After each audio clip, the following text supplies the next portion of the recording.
honneur. Yeah. Nous avons toujours la ville, donc.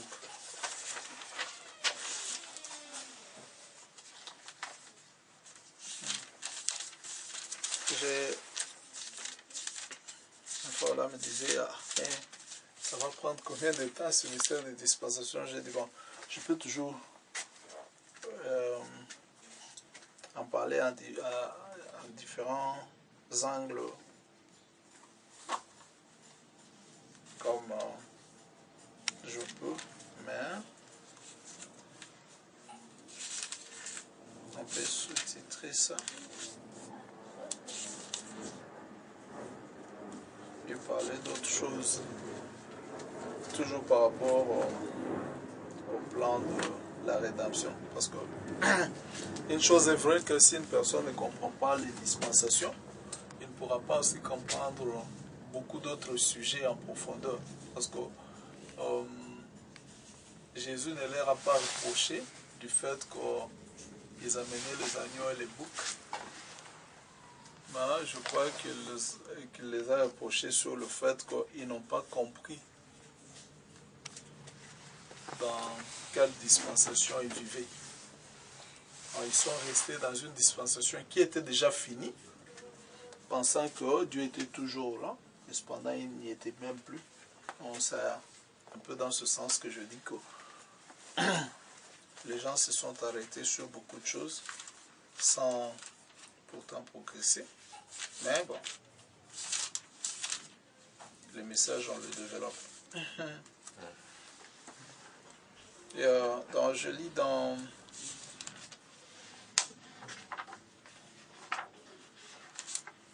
dans 1 Corinthiens 2, 15.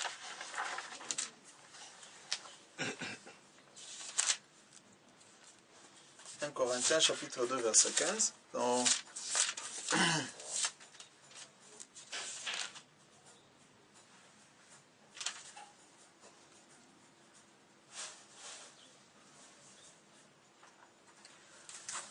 l'homme spirituel, au contraire, juge de tout. Et il n'est jugé lui-même par personne. Ok? Et puis, j'ajoute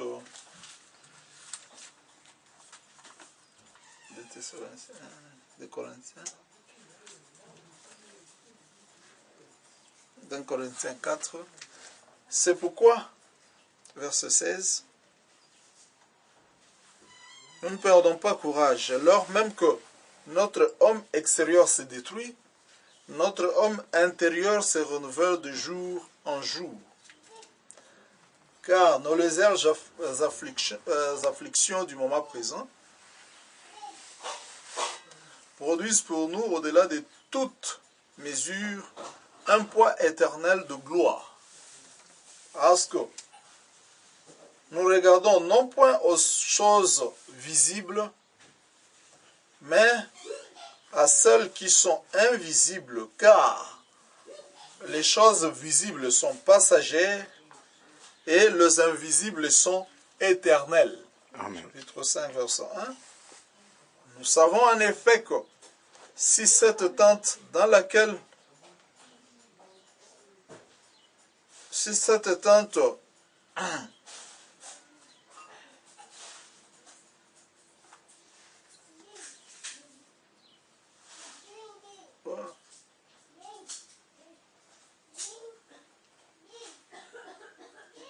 où nous habitons sur la terre est détruite,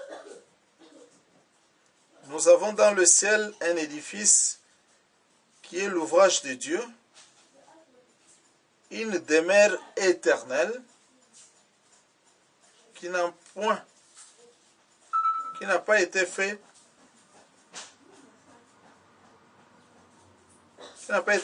de main d'homme. J'ai envie. Voilà. Donc, nous allons parler sur le mystère de l'homme intérieur.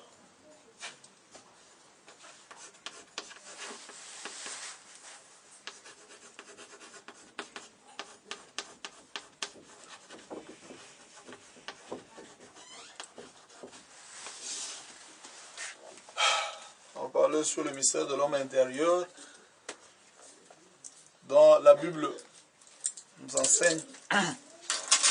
Mais c'est sous-titré le mystère de Lévi.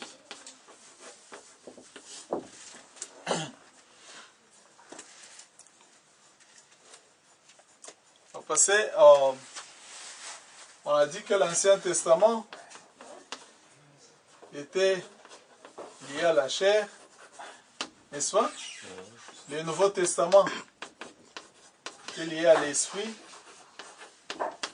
dont chacun avait 5 sens.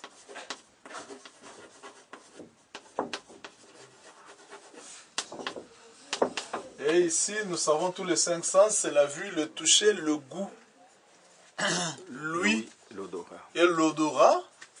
Et le 5 sens de l'esprit, nous savons que c'est la conscience, la mémoire, l'imagination, le raisonnement et... Qu'est-ce que j'ai souhaité? Et la pensée. N'est-ce pas? Donc, tous ces deux sphères nous démontrent que l'homme est une tri-unité. Dans le Troisième Testament, sont les sceaux, n'est-ce pas? Sont liés à l'âme. Et ici, celui-ci n'a qu'un seul sens, n'est-ce pas? Ou bien, ou bien. Dans l'âme, il n'y a pas deux sens. Dans l'âme, il n'y a qu'un seul sens. Ou bien, c'est le doute, ou bien, c'est la foi. N'est-ce pas? Cette foi qui est ici dans l'âme, il faut vraiment l'appeler une partie de Dieu dans l'homme. N'est-ce pas? La foi ici, c'est une partie de Dieu dans l'homme. Mais, la foi qu'agissait dans la chair, dans le sens de ces deux dispensations, cette foi était donnée à tout le monde, n'est-ce pas? Qu'on soit sauvé ou pas sauvé, on pouvait avoir cette foi de la guérison. C'est-à-dire, ils imposeront les mains aux malades et les malades seront guéris. N'est-ce pas? C'est ce qu'on appelle la foi comme une substance de choses qu'on espère et qu'on ne peut pas voir. Et c'est là que les gens ne comprennent pas le message. Oh non, mais pourquoi les gens reçoivent toujours la guérison, mais cependant vous dites qu'il n'y a plus de sang? La foi là, c'est une substance naturelle. C'est-à-dire, même l'opossum en avait. C'est-à-dire, il avait la foi dans sa guérison. Il dit que si je peux marcher et aller jusque chez William Branham, je veux recevoir ma guérison. N'est-ce pas? Cette foi, même une personne perdue en a. Et c'est pourquoi quand vous lisez la substance foi, Frère Branham dit que vous avez la foi de vous réveiller demain. N'est-ce pas? Et vous planifiez que demain je veux faire ceci. C'est par la foi que vous le croyez. Et cela n'est pas un problème de salut. N'est-ce pas? Ce n'est pas cette foi-là qui est la foi du salut, mais c'est une foi naturelle que tout le monde a. N'est-ce pas? C'est-à-dire, pour recevoir sa guérison, il faut que la personne croie. Et Frère Branham dit que je priais pour un membre de Branham Tabernacle de la même manière que je priais pour un musulman. Parce que je ne peux pas faire une différence de prière. Mais ce qui faisait que la guérison puisse s'obtenir, ce n'est pas la prière de Frère Branham, mais c'était la foi de la personne. C'est pourquoi je disais à un frère une fois, quand on travaillait tous ensemble, ils étaient en débat, il dit, mais Jésus a guéri beaucoup de gens. Moi, quand je suis venu, je me suis tenu là, j'ai dit, ah, mais Jésus n'a jamais guéri quelqu'un. Et puis le frère du message, je l'ai regardé drôlement, il dit, ah, c'est pourquoi j'ai toujours dit que John, il doit être un magicien. Il ne croit pas au message, mais c'est de la magie. J'ai dit non, je les ai laissés comme ça, et puis je suis allé dans ce que je faisais. Je suis revenu, et ils étaient toujours en débat, ils ont dit, non, il faut que John dise. quelque chose parce qu'il a dit que Jésus n'a jamais guéri quelqu'un. Il doit nous prouver ça par la Bible. Je dis, mais qui est-ce que Jésus a guéri? Pouvez-vous me montrer? Oh non, mais on n'a pas la Bible ici. J'ai dit, mais vous avez la Bible dans vos téléphones? Montrez-moi qui est-ce que Jésus a guéri. Oh, est-ce que toi, tu n'as jamais lu l'aveugle Bartimée? Il était aveugle, mais il a vu, mais ce n'est pas Jésus qui l'a guéri. Jésus a dit, ta foi. Jésus a dit, ta foi. Ah, mais il fallait seulement dire ça. J'ai dit, non, non, non. Il fallait d'abord commencer par là. Voilà. C'est-à-dire, Jésus n'a jamais guéri quelqu'un. Personne n'a jamais guéri quelqu'un d'autre. Mais cette foi déclenche la guérison. Amen. N'est-ce pas? J'ai pris l'exemple d'un vieux dans le Bas-Congo. Ce vieux-là était malade, il avait 80 ans, je crois. Et comme il était trop malade, le médecin l'a examiné, il n'a rien trouvé. Il a dit à ses enfants, votre père n'est pas malade. Je trouve qu'il est bien, mais c'est la vieillesse. Alors qu'est-ce qu'il a fait? À 12 heures, l'avion de la société venait pour descendre. Leur boss était dedans. Alors, le médecin a fait le possible d'être dans la salle au moment où l'avion sillonnait l'air pour descendre. Il dit à ce papa-là, vieux, il lui dit, tu sais, papa, je fais une commande spéciale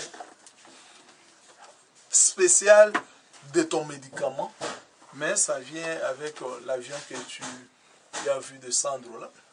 Et je veux te prendre le médicament pour t'amener ça. Parce que ce médicament, c'est vraiment une commande spéciale. L'avion, mais il dit que tu vas commencer ce produit le soir. Parce que le temps qu'on descende toutes les marchandises qui sont dans l'avion, mais je veux aussi récupérer ton produit. Et le soir, il lui a amené du paracétamol, il lui a donné. Il dit, bon, le produit que l'avion a amené, c'est celui-ci. Une commande spéciale pour toi. 80. Il dit, ah, merci docteur.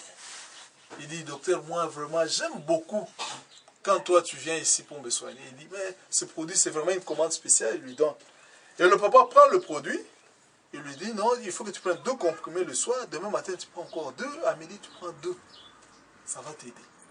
Il prend le produit le soir. Et le lendemain, le médecin vient pour le checking. Il lui dit, mais comment tu te réveilles? Il dit, vraiment maintenant, je me sens bien. Je peux même partir à la maison. Il dit, tu vois, donc, il a élevé la foi de la personne. Et cette foi ici, c'est une foi naturelle. Mais, la foi de l'âme, c'est cette foi pour laquelle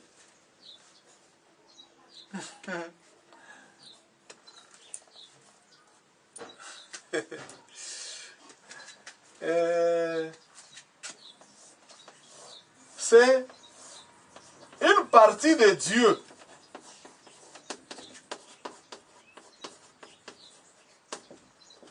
Et c'est ce qu'on appelait le prédestiné.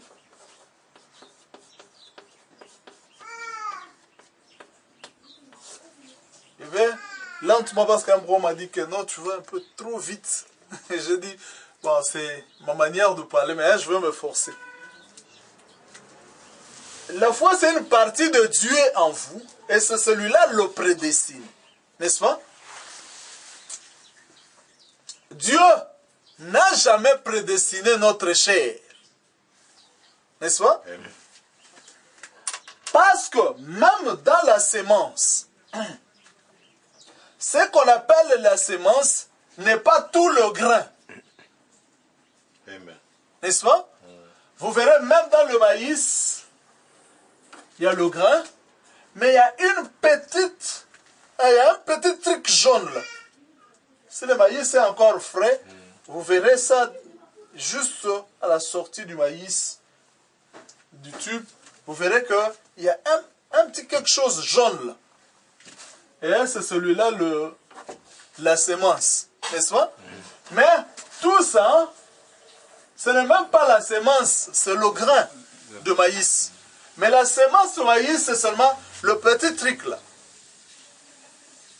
Et Frère Branham dit qu'au commencement, quand Dieu créa les cieux et la terre, quand il sépara les cieux de la terre, toute la terre était couverte des eaux. L'Esprit de Dieu mouvait au-dessus de grandes eaux. Mais dans l'eau, il y avait les semences. N'est-ce pas? Sous la terre, où la terre était couverte des eaux, mais sous la terre, il y avait des semences. N'est-ce pas? Et Dieu devait séparer les eaux de la terre en prenant une partie et la menant en haut. N'est-ce pas? Là, le parti qui sont restés terre attendait que le soleil luise et atteigne le semence pour que ce semence commence à pousser. N'est-ce pas? Et c'est la même chose. Quand nous, on venait ici sur terre, n'est-ce pas? Chaque être qui sortait dans le temps, n'est-ce pas? Avait la semence en elle, n'est-ce pas? Et cette semence, c'était une partie de Dieu ou c'était une partie du diable. Amen. Ou bien, n'est-ce pas? Mais dans le corps, l'esprit et la chair, tous, nous avions le même sens. La différence n'était qu'à partir de l'âme. C'est pourquoi Frère Branham dit que la semence du serpent avait le presque âme. Almost soul. Je vais lire ça la question réponse numéro 3 où je vous enverrai la citation. Almost soul. C'est-à-dire, le presque âme là, c'est quelque chose qui avait déjà les doutes en soi. N'est-ce pas? Et c'était ça, la perdition. Mais ici, le prédestiné avait son salut sans effort. Et dans le domaine de la chair et de l'esprit, un perdu pouvait même être mieux qu'un prédestiné. N'est-ce pas? Il vit bien, il va à l'église, il paye ses dîmes, il respecte toutes les règles. Mais seulement dans son âme, il doit douter de la parole. Pourquoi? Parce que déjà dans son âme, il y a les doutes bien placés. C'est pourquoi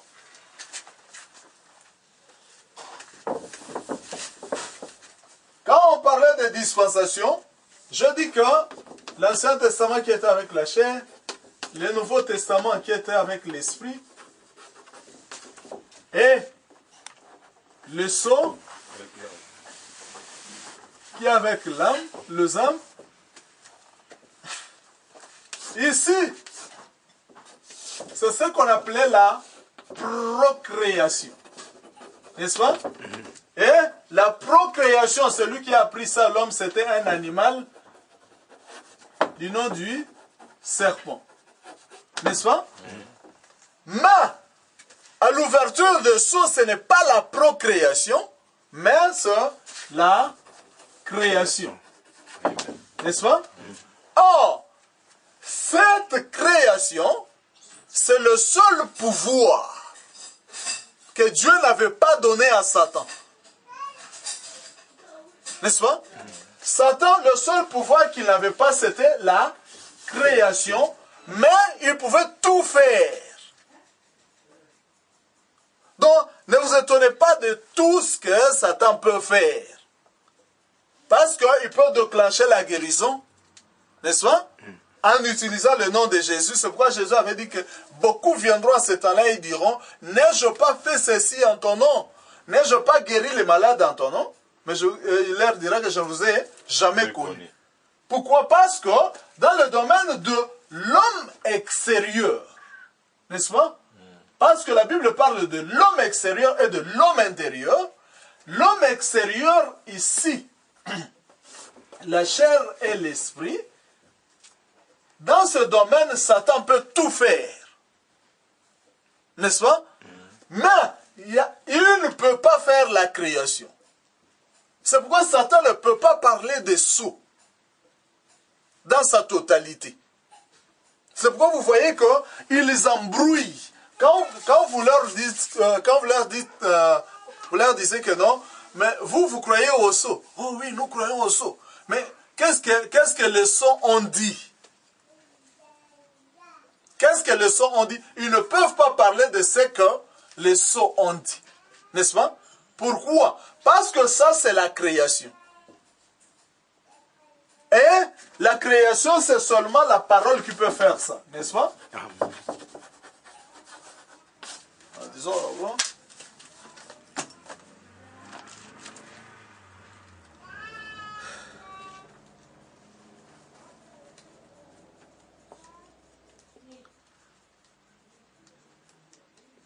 L'homme intérieur.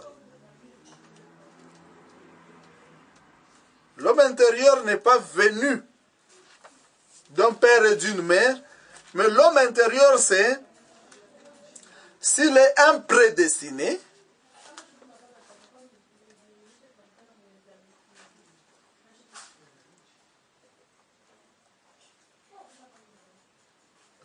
il a toujours été.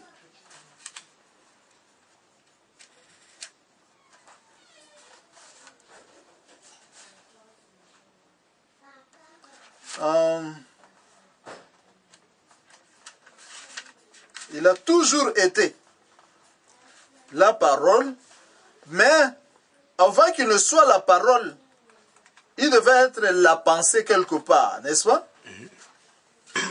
Parce que la parole, ce sont des pensées exprimées. Je cherche d'abord la citation de Dieu n'a jamais prédestiné la chair. Les yeux sont partis. Yo.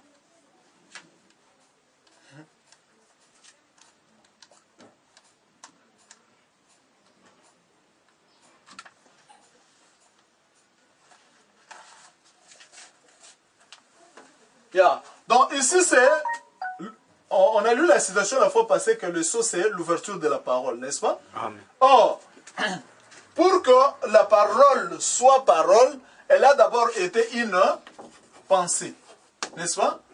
Cette pensée, dès qu'elle est exprimée,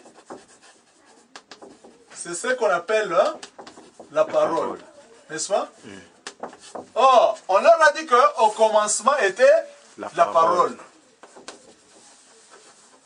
Mais avant le commencement, ils ne savent pas ce qu'était la parole. N'est-ce pas? Et c'est pourquoi ils ne peuvent pas affronter la parole parce que ils ne la connaissent qu'au commencement. Au commencement, c'était la parole. N'est-ce pas?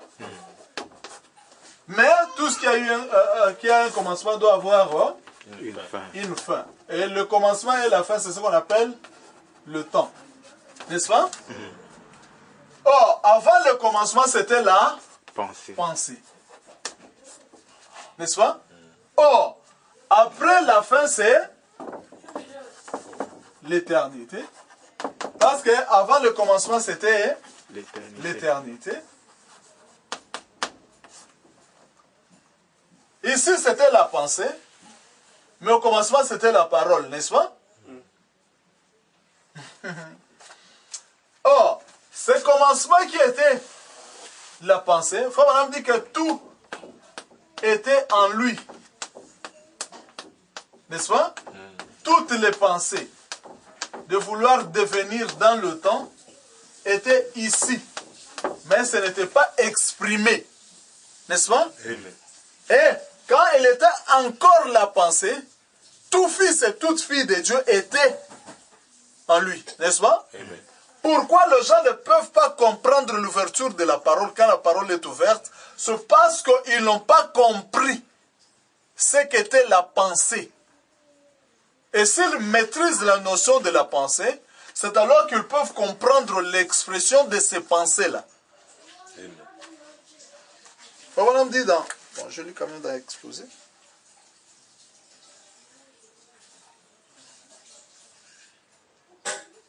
Page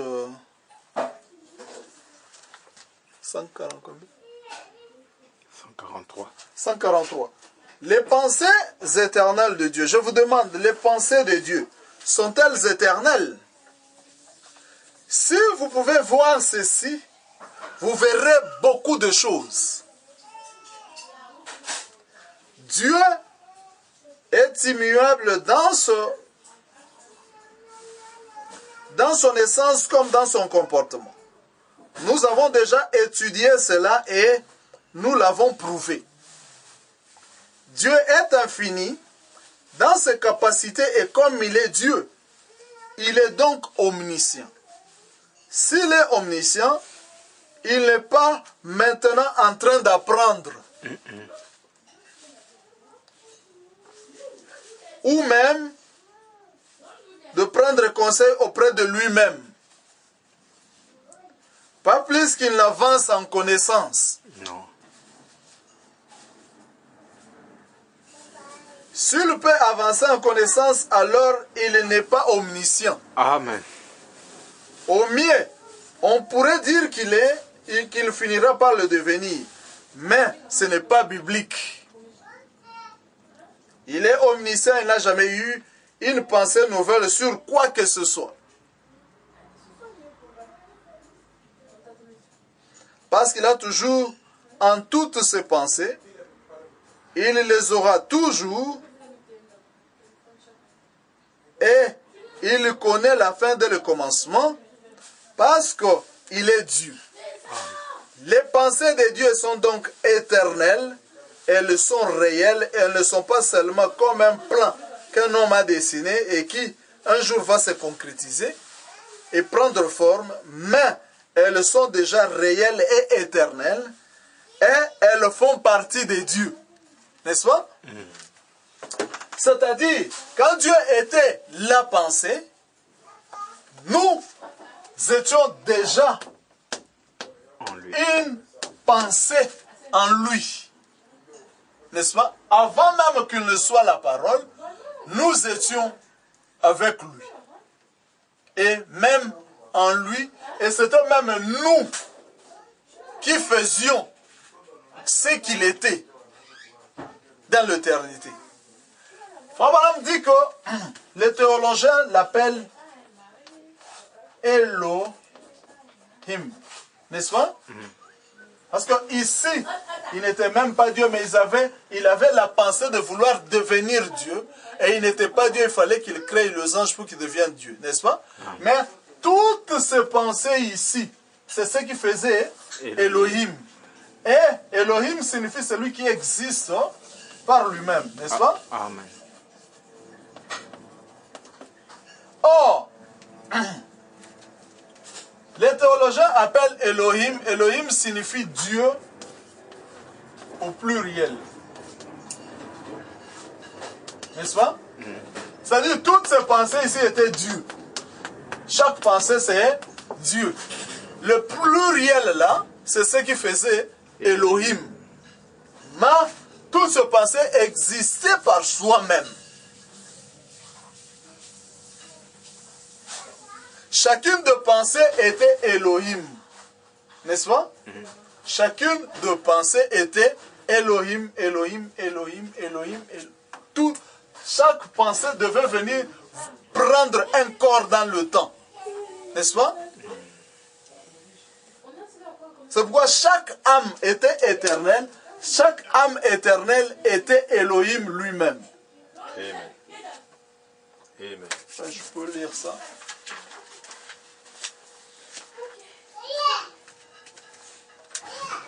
C'est pourquoi dans la Genèse, il commença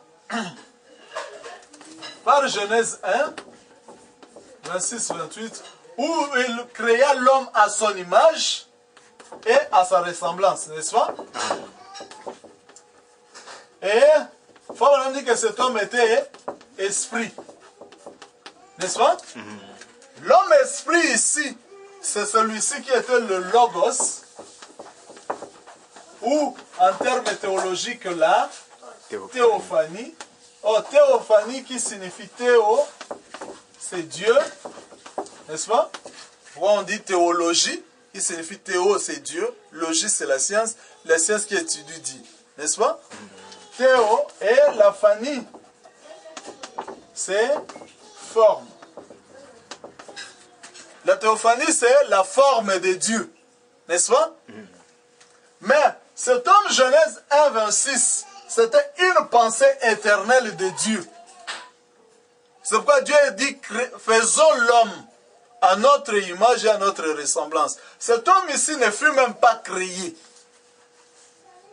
Mais c'est un homme qui est sorti de l'éternité et a pris une forme dans le temps, c'est ce qu'on a appelé le logos, n'est-ce pas?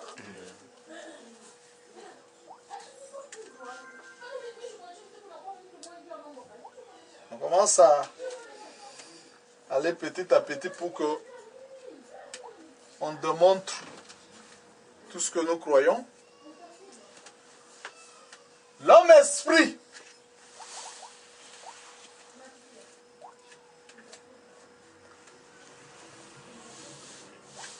était le logos, la théophanie, et ce corps a pris, cet homme esprit a pris un corps dans Genèse 2, mais développons d'abord qui était cet homme. Je lis dans la brochure Masterpiece, le chef-d'œuvre.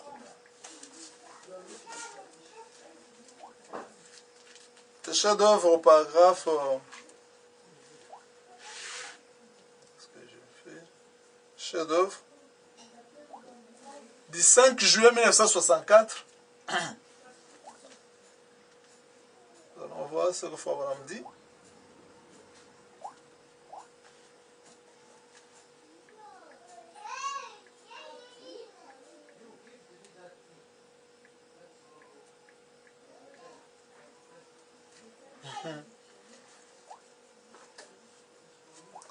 Abraham dit que l'homme de la Genèse 1, cet homme qui a été créé à l'image et à la ressemblance de Dieu, il existait sur terre par lui-même. Amen. Donc cet homme était Elohim, n'est-ce pas? En termes clairs. L'homme de Genèse 1, 26, c'était le véritable vous. Amen. Il existait sur terre par lui-même. C'est-à-dire, quand on parle de l'homme extérieur qui est la chair et l'esprit, là c'est l'homme extérieur, n'est-ce pas? Et l'homme intérieur, c'est l'âme qui est la théophanie. Celui-ci, c'est le véritable vous, n'est-ce pas? Il existait sur terre par lui-même. Paragraphe 48. Chef-d'œuvre, paragraphe 48.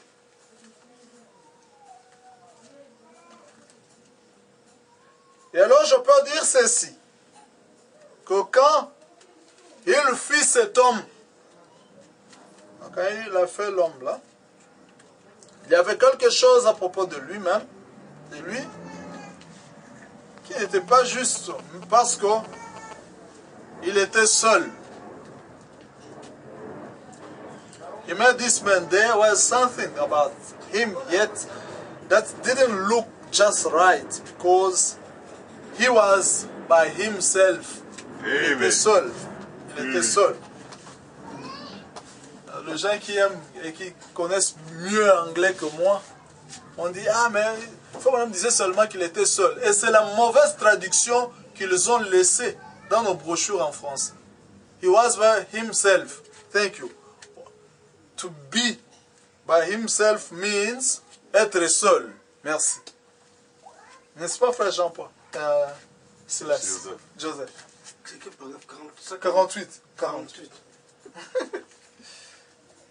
Masterpiece. Tu es là. Yeah. Oh. Le mien se ferme. Hein? Ça ne tient pas debout. Mon réseau. Pas mon réseau, mais c'était bon. Ça expire. C'est fermé. Ouais, tu peux lire ça pour moi. Ah, ok. Ça s'expire. Paragraphe 48, oui. Ah, merci. Yeah, because he was by himself, and that's how God had been by himself. C'est comme ça que Dieu était seul. Hein? He was eternal. The eternal. The eternal. Il était l'éternel. And the man now, in the image of God, also existed on earth by himself. Amen. Je crois que je parle au milieu de gens.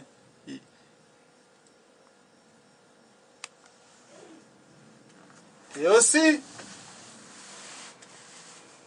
l'homme à l'image de Dieu aussi existait sur terre par lui-même. Amen. N'est-ce pas bon? Amen.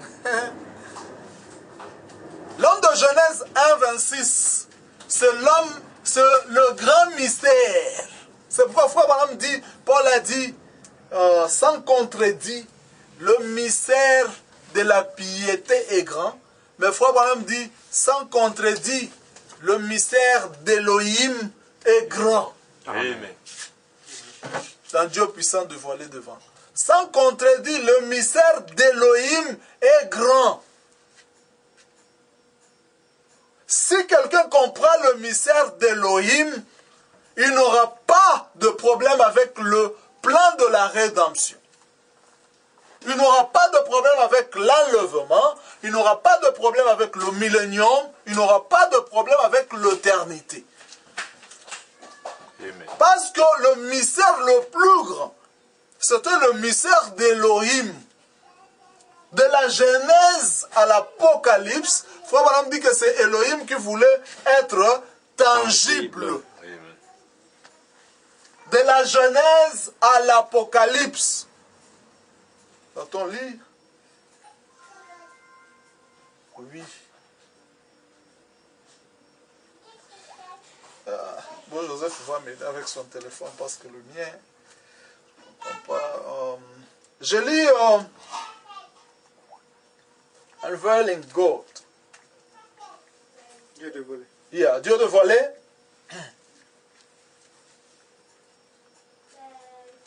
« 14-6-1964 » Nous lisons seulement pour faire taire les critiques. Parce qu'il y a trop de critiques. Non, ce qu'ils disent n'ont pas, ça n'a pas de citation. C'est faux. Les citations sont là. On va commencer à les aligner petit à petit pour faire taire leurs critiques. Unveiling God. Papa dit que de la Genèse à l'Apocalypse, c'est Dieu qui voulait se rendre tangible.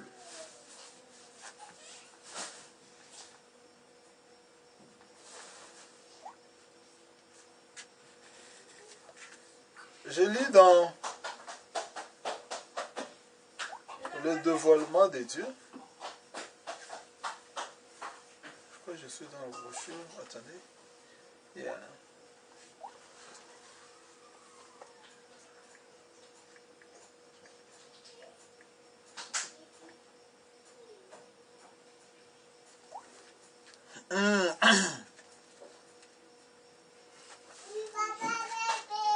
Sans contredit, paragraphe 79.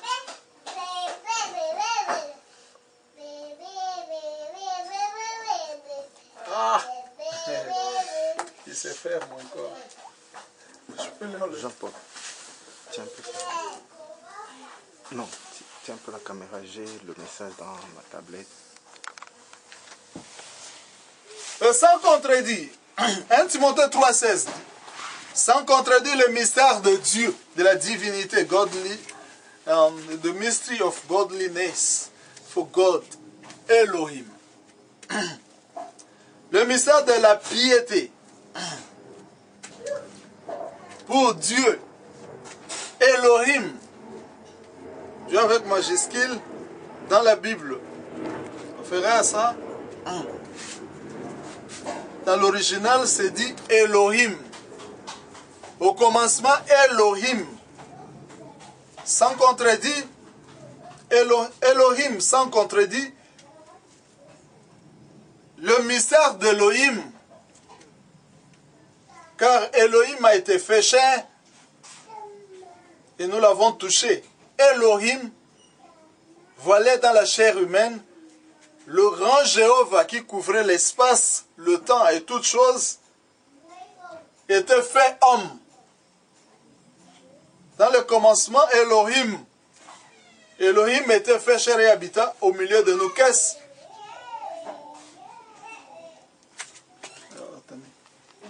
Donc le mystère d'Elohim est grand. Merci beaucoup. Sans contredire, le mystère d'Elohim est grand.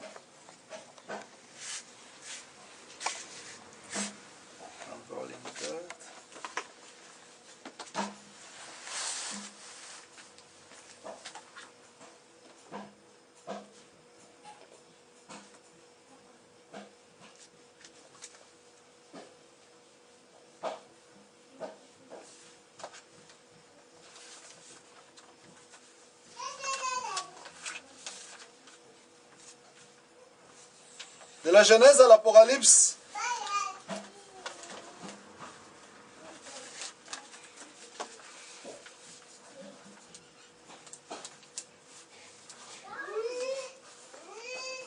c'est Dieu qui voulait se rendre, c'est Elohim qui voulait se rendre tangible. Fabien dit dans le message de Dieu dévoilé,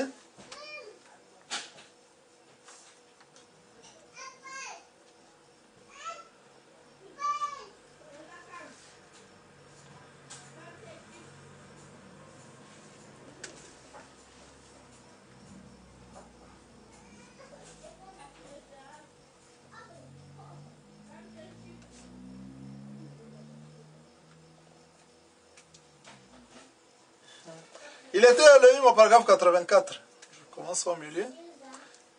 L'Éternel, paragraphe 84, je commence ça au milieu. Mais en lui, il y avait le pensée qu'il voulait que ça devienne matériel. Et qu'est-ce qu'il fit alors?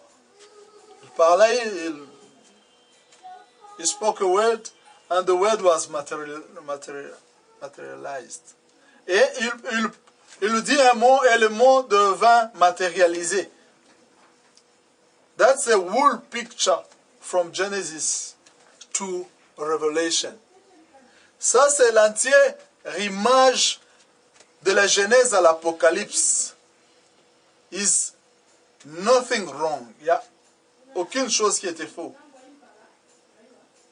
C'est Elohim qui voulait se matérialiser. Ainsi, il pouvait être touché et senti. Et dans le millénium, il y a Elohim assis sur le trône, vous voyez, et c'est vrai.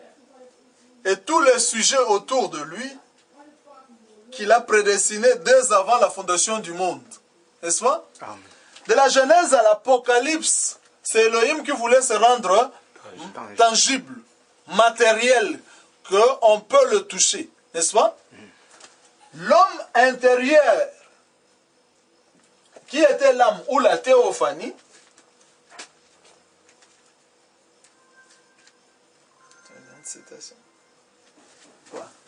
j'ai lu dans Hébreux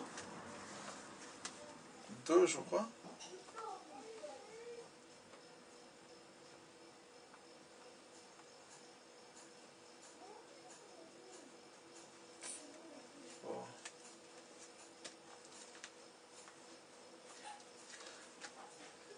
Dans Dans le message Les Hébreux,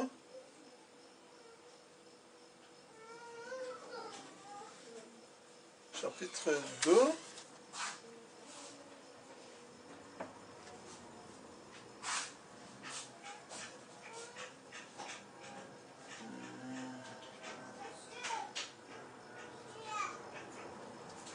chapitre 2,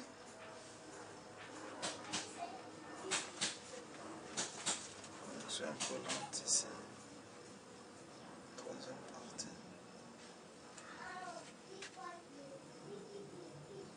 Oh.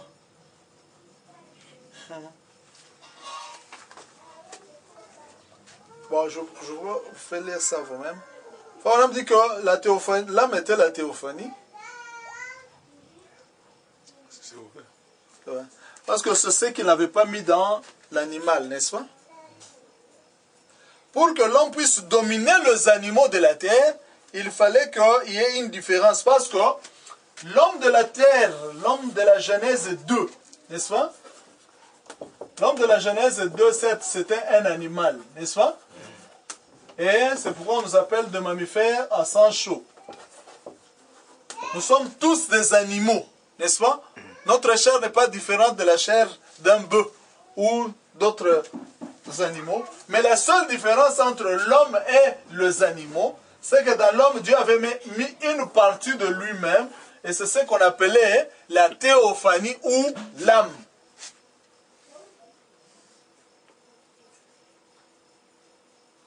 Oh. Joseph, tu peux m'aider? Hébreu, Troisième partie de l'école. Hébreu 2. Hébreu chapitre 2. Quatrième partie. Il y a combien de parties là? C'est Trois parties. la troisième partie. Hébreu 2, troisième partie. C'est le dernier avant le question-réponse. Yeah. Paragraphe 279. Hein, tu es là? Yeah.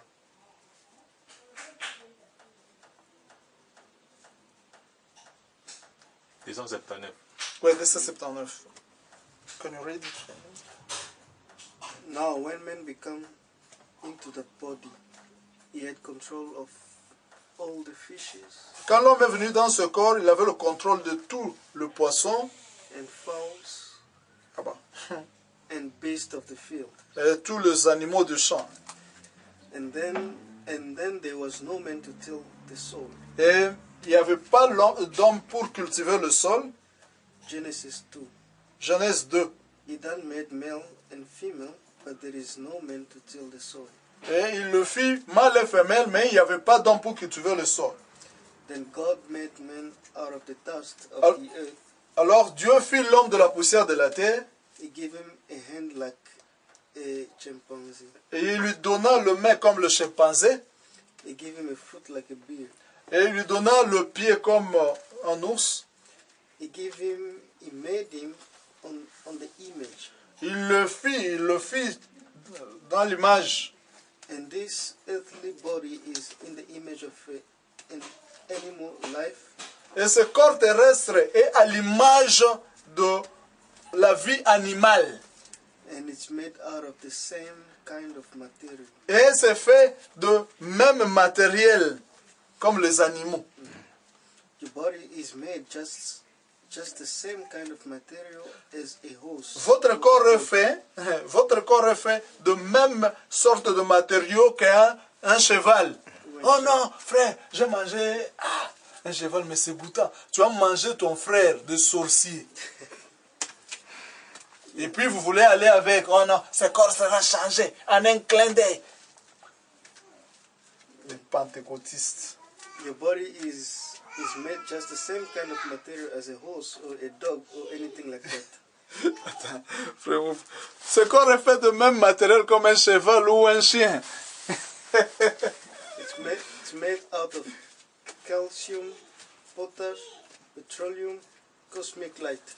C'est fait à partir du pétrole, de la lumière cosmique, du calcium, et du potassium et de... ouais. All flesh like that is not the same flesh. it's different flesh, but it's made out of the dust of the Yeah. earth where it comes Toutes from. les chairs ne sont pas les mêmes, c'est différent, ce sont différentes chairs, mais c'est fait de mêmes matériaux. Ça vient de d'où ça vient. Yeah. But the difference between an animal and a man, God, Yeah. Mais la différence entre un animal et un homme, God put a soul in a man, Dieu a mis une âme dans un homme, and He didn't put it in the animal, hein, mais il n'a pas mis ça dans l'animal. because the soul that was in the man is that theophany. Parce que l'âme qui était dans l'homme est cette théophanie. Merci beaucoup. C'est-à-dire la seule différence entre moi et un animal et un chien, c'était que dans l'animal, il n'y avait pas d'âme. Et c'est ce qui a fait que l'homme a eu le contrôle de tout l'univers parce que l'homme de Genèse